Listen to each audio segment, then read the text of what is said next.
নবীর কাছে আগায় গেল। এবার বেলাল ডাক দিয়া কয় ভাই আবু বকর আমি তো কথা বলতে পারতেছি না, আমার জিহ্বার মধ্যে প্যারাক ঢুকায় দেওয়া হইছে, প্যারাকটা বাহির করে দাও, আমার মায়ার নবী রহমাতুল লিল আলামিনের সাথে আমি কথা বলবো। প্যারাক যখন বাহির করছে জিহ্বা দিয়া হল হল করে রক্ত বাহির হতেছে রে বাবা। আমার নবী কয় আসো, তুই এই দিন মানার কারণে, আবার এই দিন মানার কারণে, আল্লাহকে আল্লাহ মানার কারণে কি পরিমাণ তোরে কষ্ট দিছে, আয় বেলাল আমার মুখে সেই থুতু, যেই থুতু আবু বকরের বিষ পানি করে দিয়েছিল, আমার মুখে তো সেই থুতু, যেই থুতু ব্যথা বেদনা দূর করে দেয়। এরে বিলাল আসো, আমার থুতু মুবারক তোমার জিহ্বায় লাগায় দেই, তোমার জিহ্বা ভালো হয়ে যাবে। বেলাল ডাক দিয়া কয় নবী আপনি আমার এই জিহ্বা ভালো করে দিয়েন না, কারণ আমি আমার মাওলারে ডাকতে গিয়া আমার আল্লাহকে আল্লাহ বলার কারণে আমার জিহ্বার এই অবস্থা করছে। কঠিন হাসরের ময়দানে আমার মাওলা যদি আমারে ডাক দিয়া কয় রে বেলাল আমার দরবারে কি আনছো দাও, আমি নবী ও নবী আমার তো কোনো পুঁজি নাই।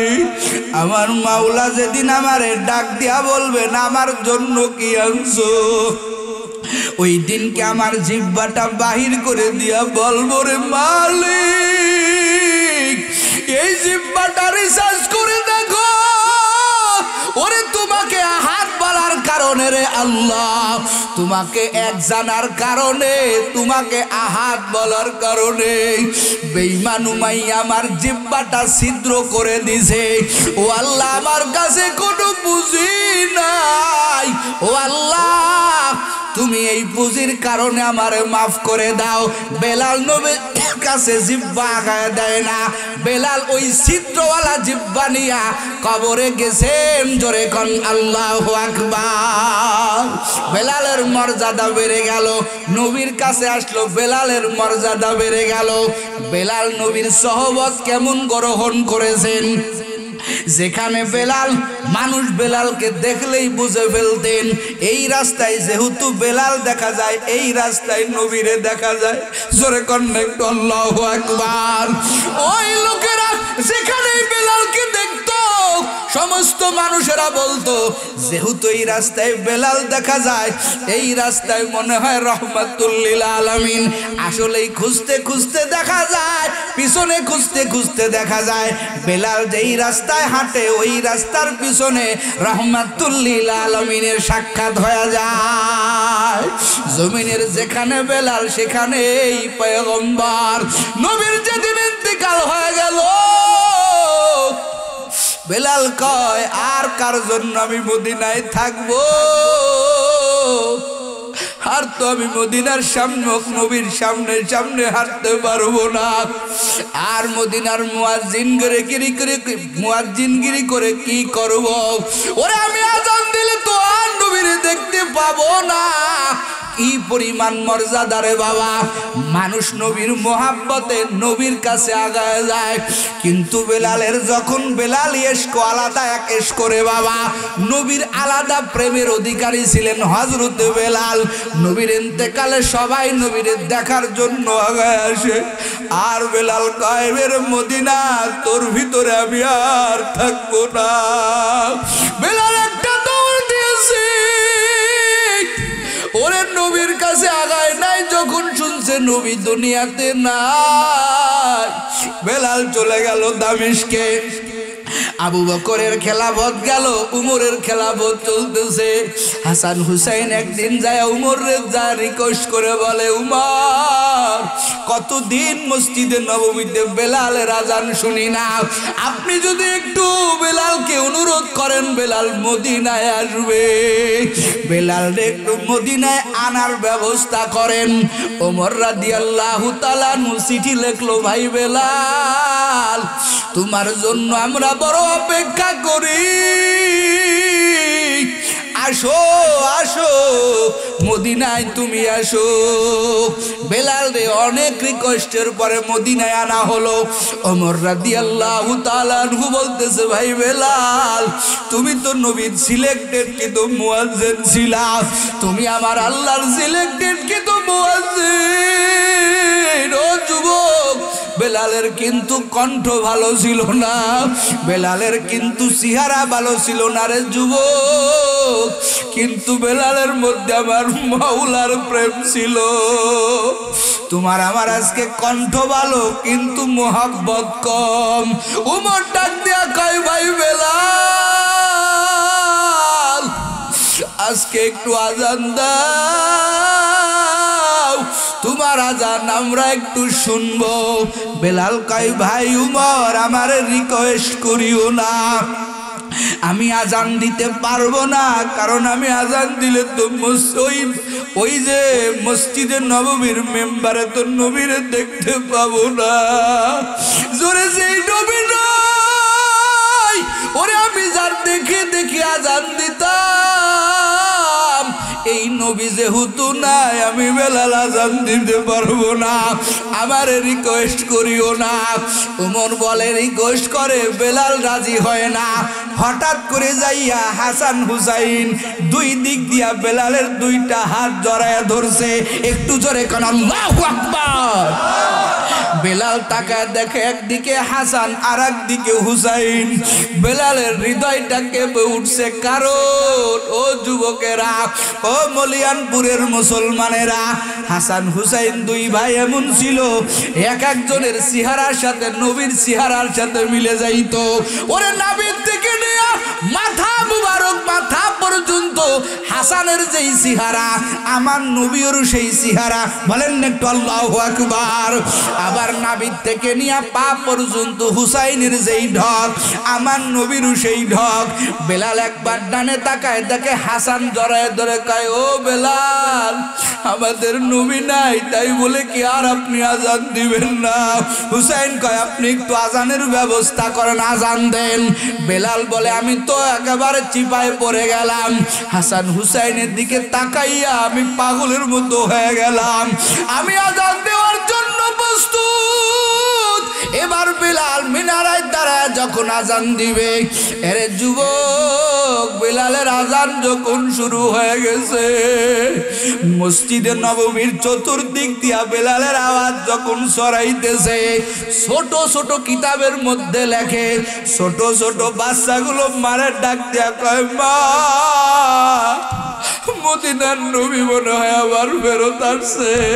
আল্লাহু আকবার। মদিনার নবী মনে হয় আবার ফেরত আসছে। বাচ্চাগুলো মার মোহাব্বত ত্যাগ করিয়া মসজিদে নববীর দিকে দৌড়, কারণ বেলাল তো নবী ছাড়া আজান দেয় নাই, আজকে মসজিদে বেলালের আজান।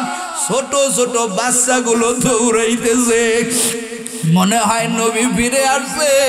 বেলাল আজান দিতে প্রস্তুতি গ্রহণ করলো। আল্লাহু আকবার, আল্লাহু আকবার, আশহাদু আল্লা ইলাহা ইল্লাল্লাহ, আশহাদু আল্লা ইলাহা ইল্লাল্লাহ। এই বাক্যগুলো বলার পরে যখন আশহাদু আন্না মুহাম্মাদার রাসূলুল্লাহ, যখন আমার নবীর নামটা বেলাল উচ্চারণ করছে, এরে মলিয়ানপুরের যুবক, ও পর্দার আড়ালের আম্মাজান, কেমন আশিক বেলাল। বেলাল মসজিদে নববীর মিনারার দিকে তাকাইছে, কারণ যখন নবীর নাম বলতো বেলাল নববীর ওই মিনারের দিকে তাকায়, ওই মেম্বারের দিকে তাকায়। বেলাল তাকাইয়া দেখে ওই মেম্বারের উপরে প্রিয় নবীজি আর নাই। বেলাল সহ্য করতে পারে না রে যুবক, বেলাল আর আগাইতে পারে না। জ্ঞান হারাইয়া বেলাল জমিনে পড়ে গেল। বেলালের হুঁশ নাই, জ্ঞান নাই। কিছুক্ষণ পরে বেলালের হুঁশ ফিরল। ওমর ডাক দিয়া কয়, ভাই বেলাল, কেন তুমি জ্ঞান হারাইয়া গেলা? বেলাল কয়, ভাই ওমর, আগেই তো বলছিলাম আমার দ্বারা শান্তি হইও না। আমি বেলাল সহ্য করতে পারবো না, কারণ নবী না থাকলে আমি আজান দিতে পারি না। ওরে যুবক, বেলালের মর্যাদা হাজার গুণ বেড়ে গেল। ওরে নবী আমার মেরাজে গেলেন, জান্নাতে গেলেন। আমার নবী কয়, পায়ের আওয়াজ শোনা যায়। কার পায়ের আওয়াজ? জিব্রাইল ডাক দিয়া বলে, ও পয়গম্বর, আপনার আদরের বেলালের আওয়াজ। এ যুবক, বেলালের মর্যাদা কেন বেড়ে গেল? কিসের কারণে? নবীর সহবতে আসার কারণে বেলালের মর্যাদা আমার আল্লাহ বাড়ায় দিলেন। আমার আল্লাহ কোরআনের আয়াত নাজিল করলেন, ইন্নামা আকরামাকুম ইনদাল্লাহি আতকাকুম।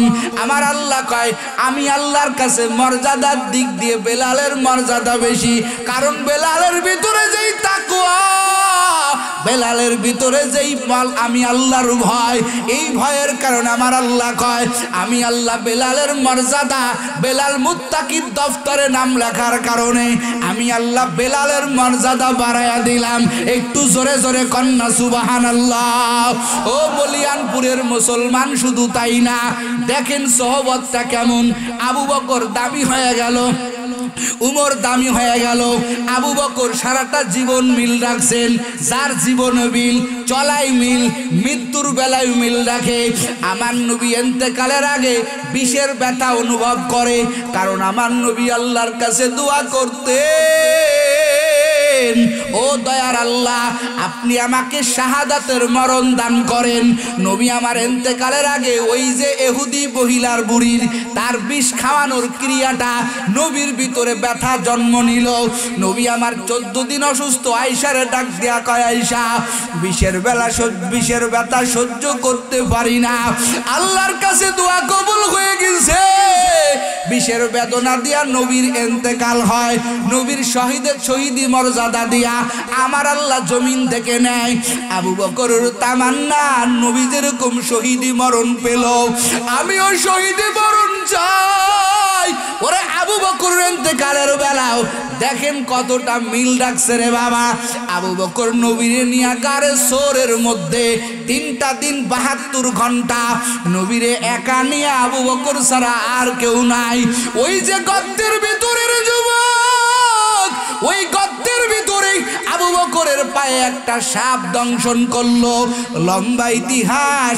আবু বকর নবীর কোলের উপরে শুয়াইয়া নবীরে চাইয়া পূর্ণিমার চাঁদখানা দেখতেছেন, কারণ আবু বকর যেভাবে নবীকে দেখছেন পৃথিবীতে কেউ এভাবে দেখতে পারে নাই। একটু জোরে কান আল্লাহু আকবার। আবু বকরের পায়ে সাপে দংশন করে। আবু বকরের পুরা শরীরটা লাল হয়ে গেছে বিষে, চোখ দিয়া পানি পড়ছে। আবু বকরের চোখের পানি নবীর চেহারা মুবারকে। আমার নবী কয়, রে আবু বকর, কেন কান্না করো? বাড়ির কথা কি মনে হইছে? আবু বকর কয়, না রে নবী, না, বাড়ির কথা মনে হয় নাই রে পয়গম্বর। সাপের বিষের যন্ত্রণা আমি সহ্য করতে পারি না। আমার নবী তাড়াতাড়ি উঠে ওই পায়ে আমার পয়গম্বর নিজের থুতু মুবারক লাগায় দিয়া সাপের বিষ পানি করে দিল। একটু জোরে কান আল্লাহু আকবার। ও যুবকেরা, এবার গর্তের মধ্য থেকে সাপ বাহির হওয়ার, আল্লাহর রসুলের ধমকে গর্তের ভিতর থেকে সাপ বাহির হয়। এদিকে আমার কোনো কথা না। ওই যে আবু বকর সাপের বিষের যন্ত্রণা দেহের মধ্যে ঢুকে গেল।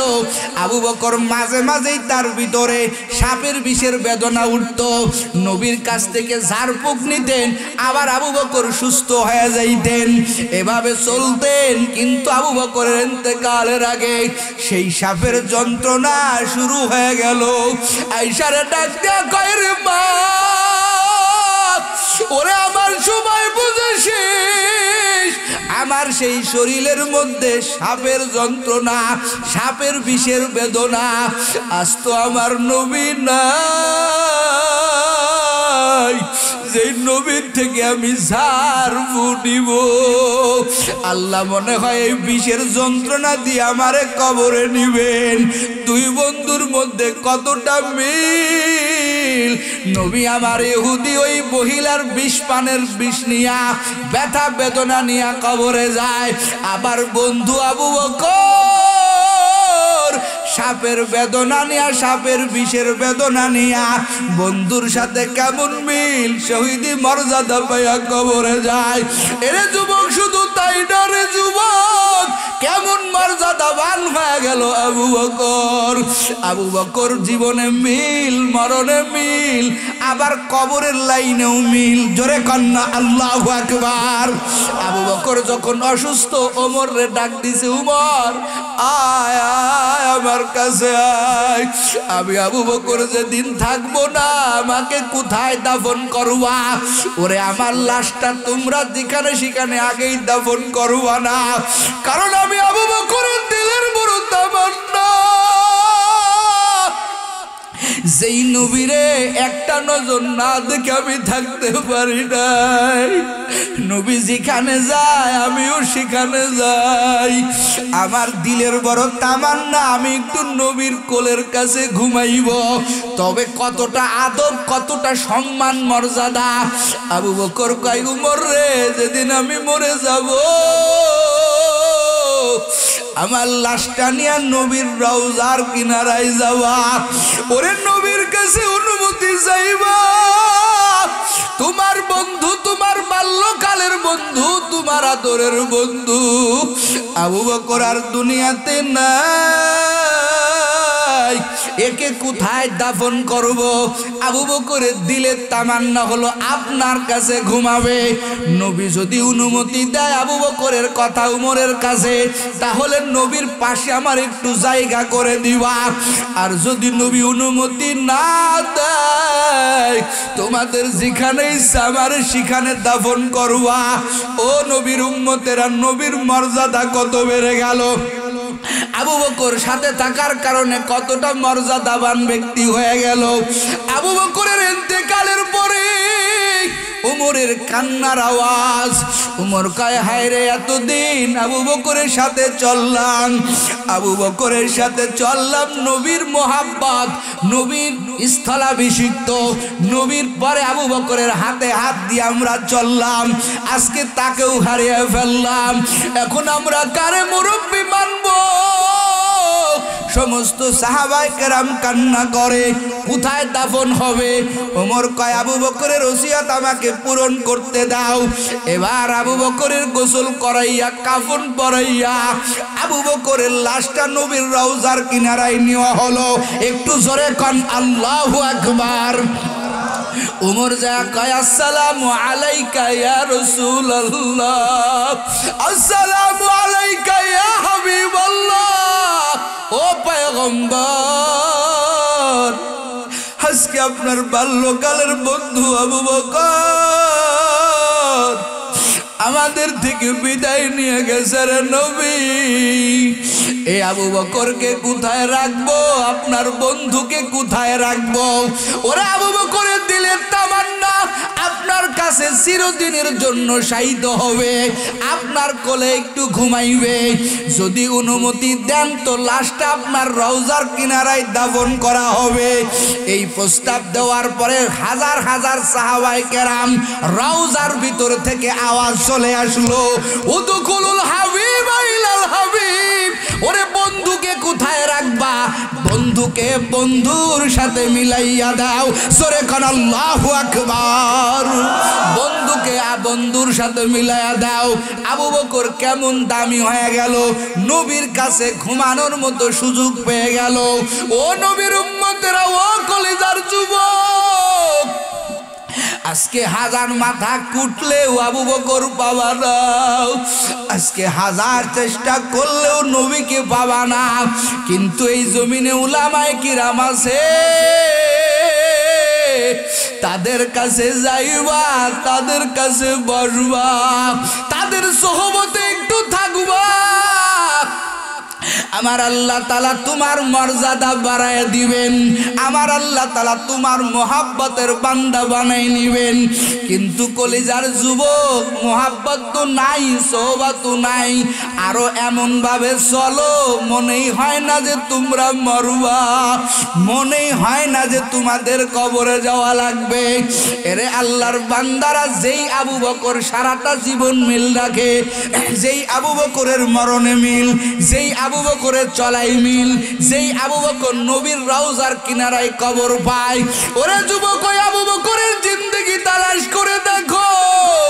আবু বকর দুনিয়া থেকে জান্নাতে সুসংবাদ প্রাপ্ত সাহাবী হওয়ার পরেও কি পরিমাণ কান্না, কি পরিমাণ কান্না করে করে করে করে জমিন থেকে গেল। এরে বাপজানেরা, ও মলিয়ানপুরের যুবকেরা, ও পর্দার আড়ালে আমার আম্মা জানেরা, আজকে আপনার চোখে পানি নাই, আমার চোখে পানি নাই। বলেন, আজকের রাতে যদি আপনার আমার ইন্তেকাল হয়ে যায়, আল্লাহর দরবারে কি নিয়ে যাবে? আপনার বাপ বুঝি কি, আমার বাপ বুঝি কি? এই দুনিয়াতে বাহাদুরি করে কোনো লাভ নাই রে আম্মা জান। ও কলিজার যুবকেরা, ও আমার বৃদ্ধ বাবা জানেরা, এই দুনিয়া কিছুই না রে বাবা।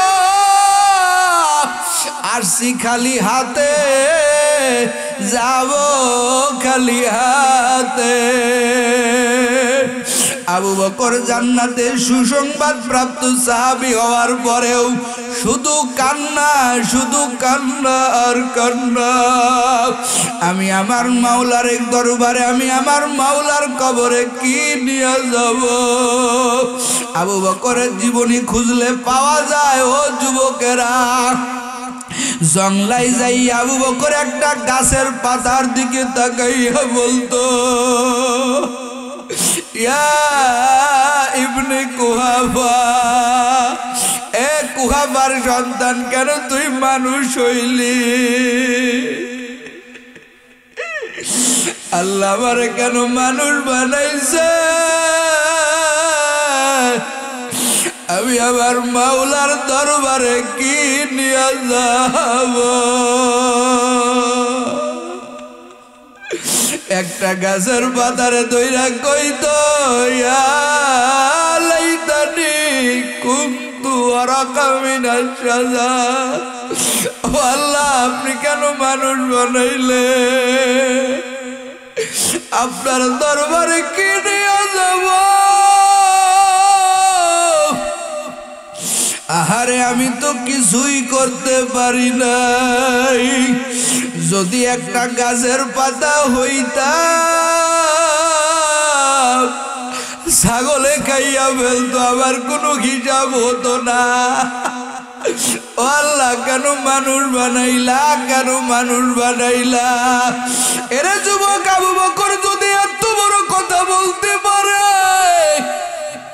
তোর জীবনে তুই টাকা কয়টা নেকের আমল করছো? শুধু গুনার গুনা।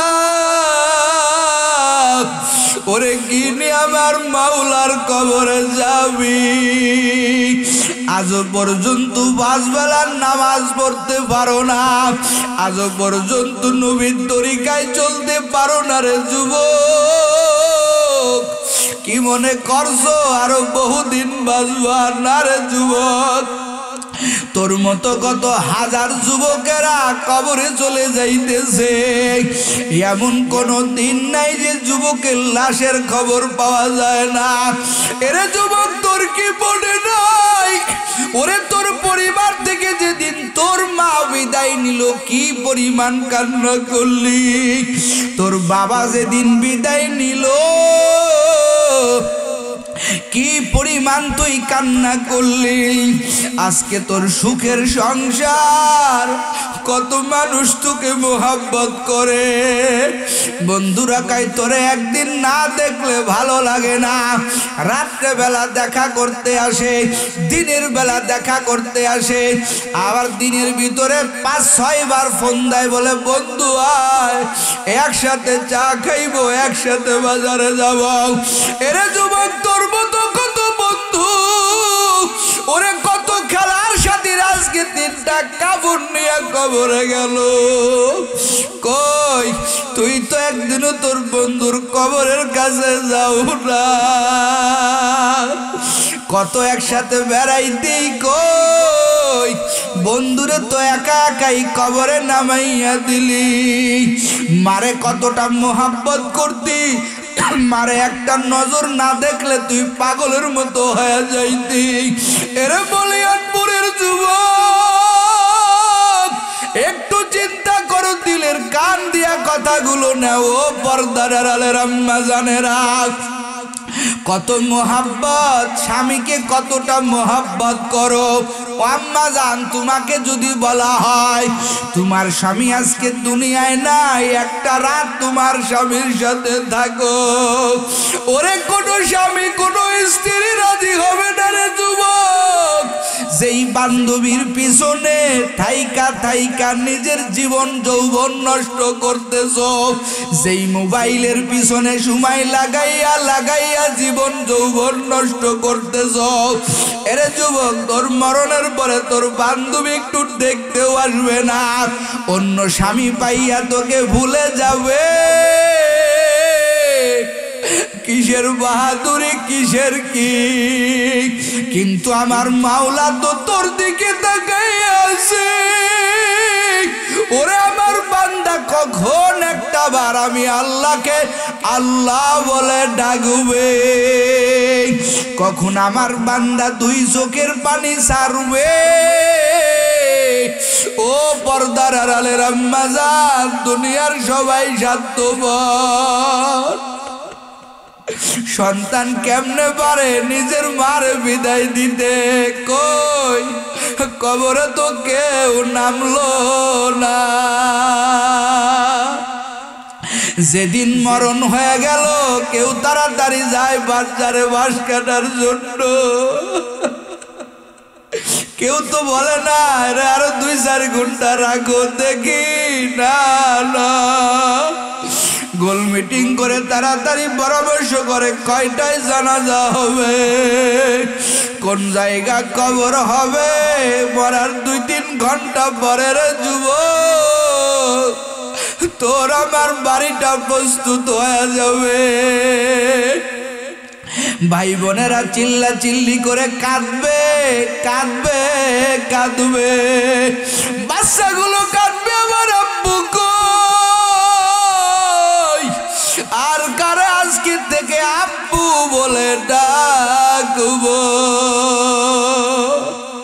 মুর্দা ব্যক্তিরে তাড়াতাড়ি গোসলে নিয়ে যাওয়া হয়।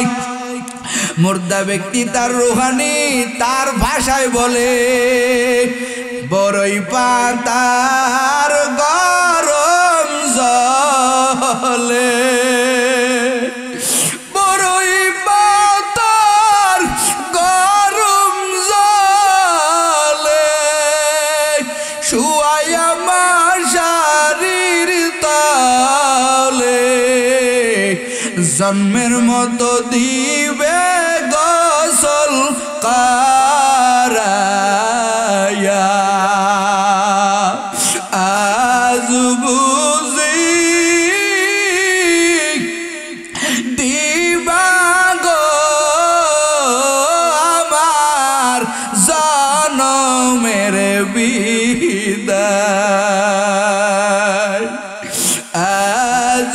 বুঝি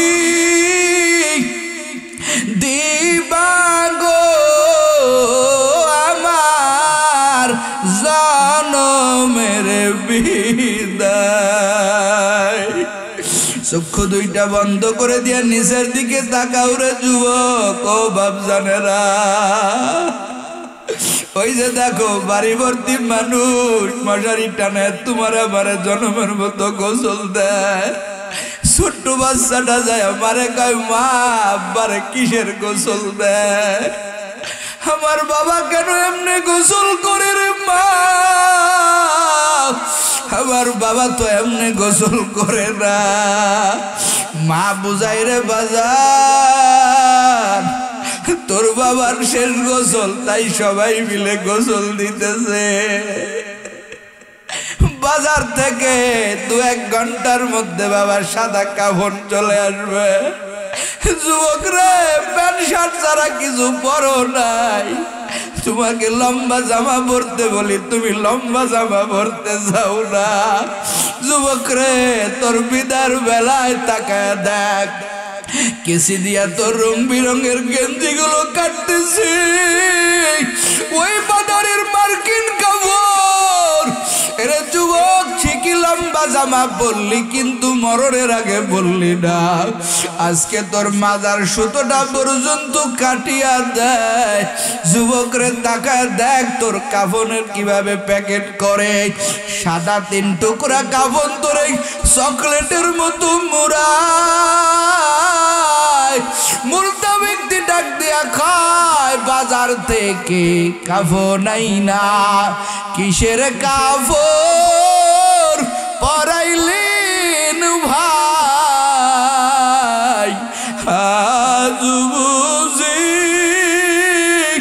দিবা গো আমার জনমের বিদায়। বাপজানেরা দেখো 2 ফুটা চোখের পানি আনতে পারো কিনা। এই যে কাফনের কাপড় কমপ্লিট হয়ে গেল, খাটের উপরে লাশটা রাখা রে, মুখের থেকে কাপড়টা সরায় সরায় হাতরের মানুষগুলো দেখতেছে রে যুবক। মনে কর যেদিন মা মরে গেছিল মায়ের মুখের থেকে কাফনটা সরাইয়া দেখতেছিলি। বাবা মরে গেছিল বাবার সোনা মুখ চির জন্মের মতো দেখছিলি। একদিন তুই আমিও মরব, তোর আমার বাচ্চাগুলো কাপড়ের কাপড় মুখের থেকে সরায় সরায় দেখবে আর কাঁদবে।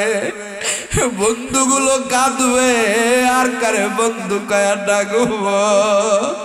যুবক তোমার বাসা বন্ধ হয়ে যাবে, চোখের চাহনি বন্ধ হয়ে যাবে, বাড়ি ভর্তি মানুষ হয়ে যাবে।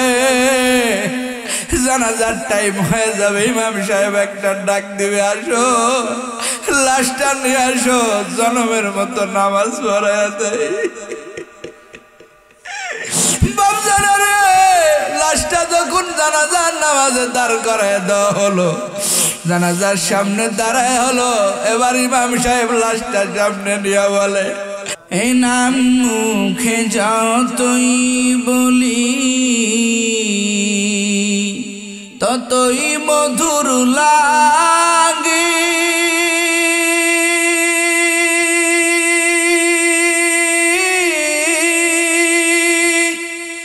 এই নামেতে এত মজা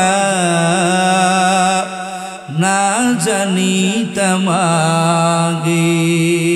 ঠিক কিনা?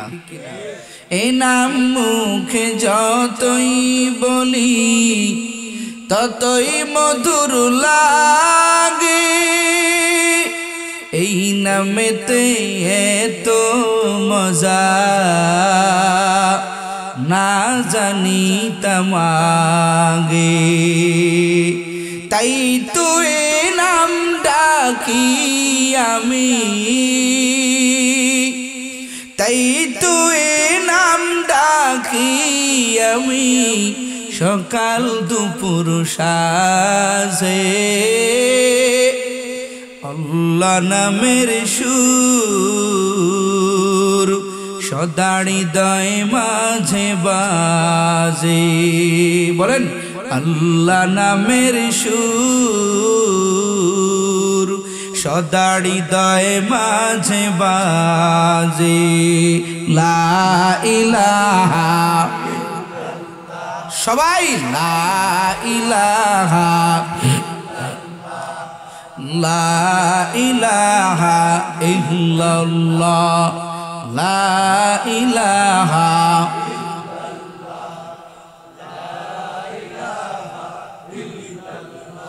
এ নাম মুখে যতই বলি ততই মধুর লাগে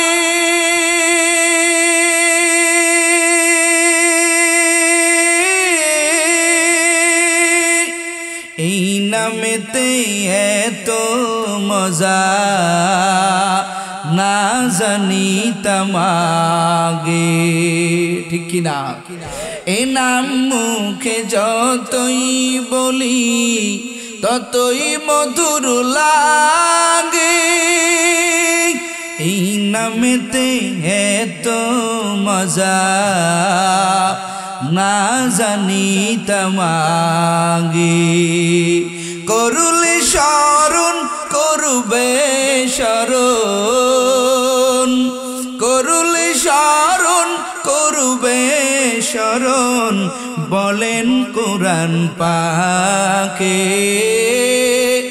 বলেন আল্লাহ নামের সুর সদা হৃদয়ে মাঝে বাজে আল্লাহ নামের সুর সদা হৃদয়ে মাঝে বাজে লা ইলাহা